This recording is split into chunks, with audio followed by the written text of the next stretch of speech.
Destination l'Asie du Sud-Est, à la découverte du royaume de Siam.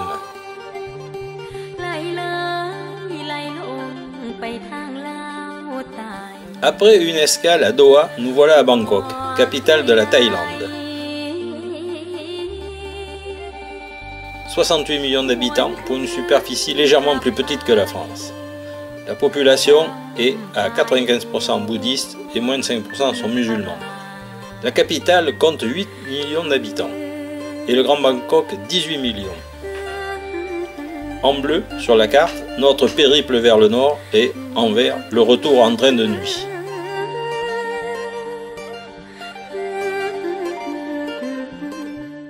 C'est le fleuve le plus important devant vous là. À gauche, à droite, regardez bien. Ça, c'est le fleuve Chao Phraya. C'est le fleuve le plus important de la Thaïlande, qui sépare Bangkok à deux. On dit sépare.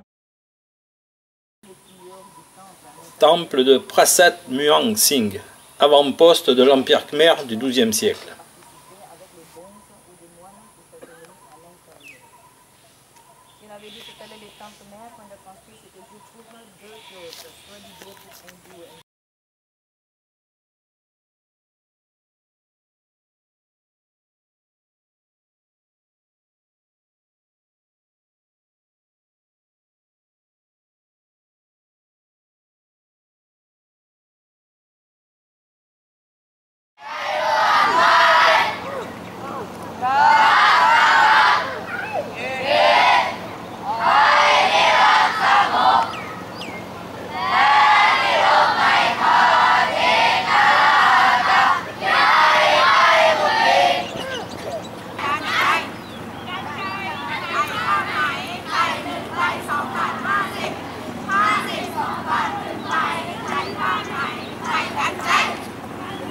Mais c'est pas encore joli. C'est joli, c'est pas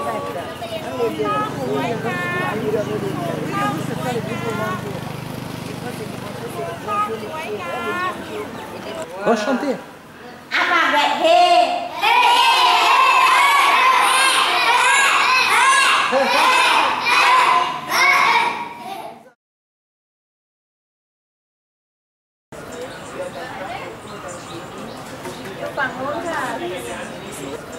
Nakhon Pathom. C'est en ce lieu, considéré comme le berceau de l'enseignement bouddhiste en Thaïlande, que se dresse le plus haut chedi, ou stupa, du monde, d'une hauteur de 120 mètres, et entièrement recouvert de tuiles vernissées de Chine. Les uns avancent que le Bouddha s'y serait reposé, les autres que des reliques lui appartenant y seraient enfouies. Mais tous sont d'accord pour reconnaître à l'édifice son caractère hautement sacré. En offrande, les fidèles collent des petites feuilles d'or.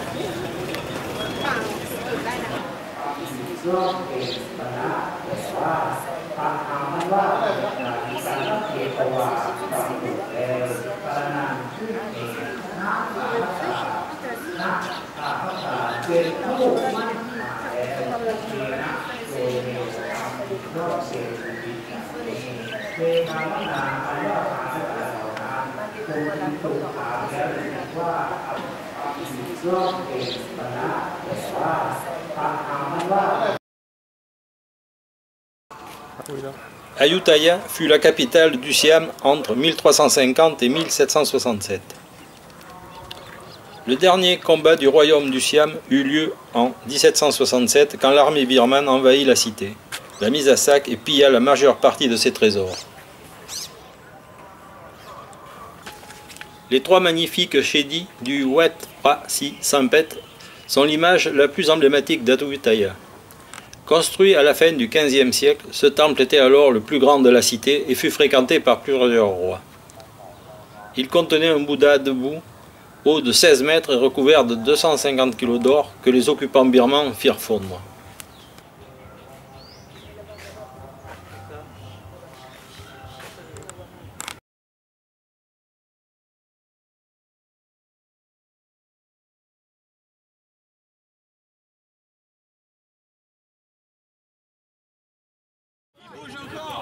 Et de suite, on est dans l'ambiance avec ce joli plateau de gourmandise.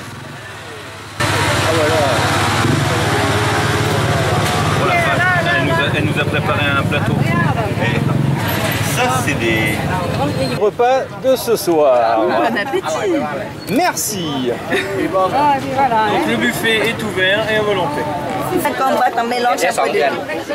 On peut garder pendant 2 mois. Les crêpes, là, je vais avoir regardé. C'est pas très collant. Oui, c'est souvent. Mais Comme en Bretagne. Ça peut ah bah oula, je me suis trompé là, il y a des Bretons dans le coin. Il n'y a pas le bilic.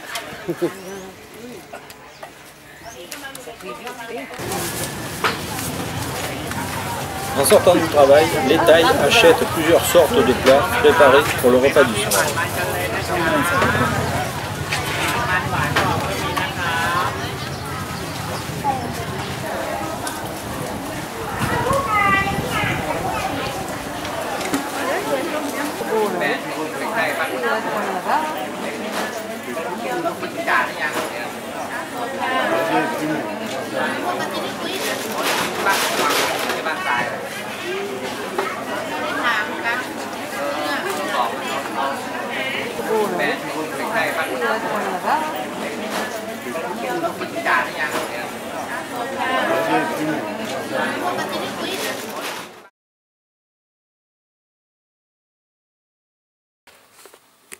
Beau petit temple à 3 prangs, tout en grès et latérite, s'élevant sur une esplanade cernée par le trafic automobile. Les ruines sont peuplées de tribus de singes, considérés comme des enfants du dieu Kala.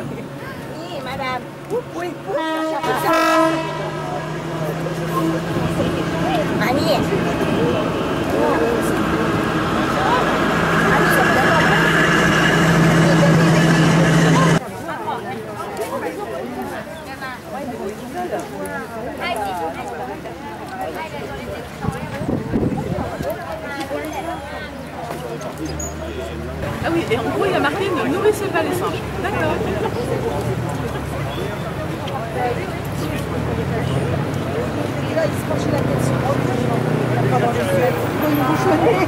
Il fait le spectacle. C'est mignon, c'est vrai, mais...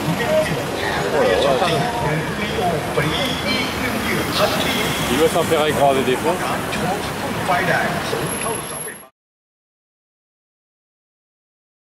Le royaume de Sukhothai prospéra du milieu du XIIIe siècle à la fin du XIVe siècle. Cette période est souvent considérée comme l'âge d'or de la civilisation thaï. Sukhothai est considérée comme la première capitale du Siam. La région fut le site d'un empire khmer jusqu'en 1238, quand 2 dirigeants thaïs décidèrent de s'allier pour former un nouveau royaume thaïlandais. La dynastie de Sukhothai dura 200 ans et compta 9 souverains. Le plus fameux fut le roi Ramkhamhaeng qui régna de 1275 à 1317 et aurait développé la première écriture thaï. Ses écrits sont aussi considérés comme la première littérature thaï.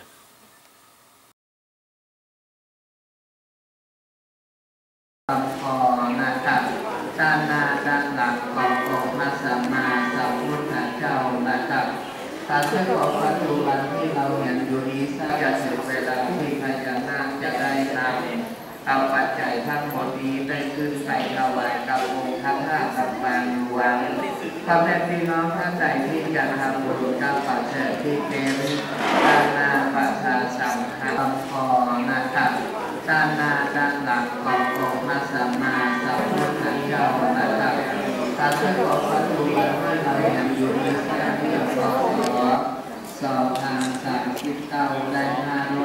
Mì Gõ để không bỏ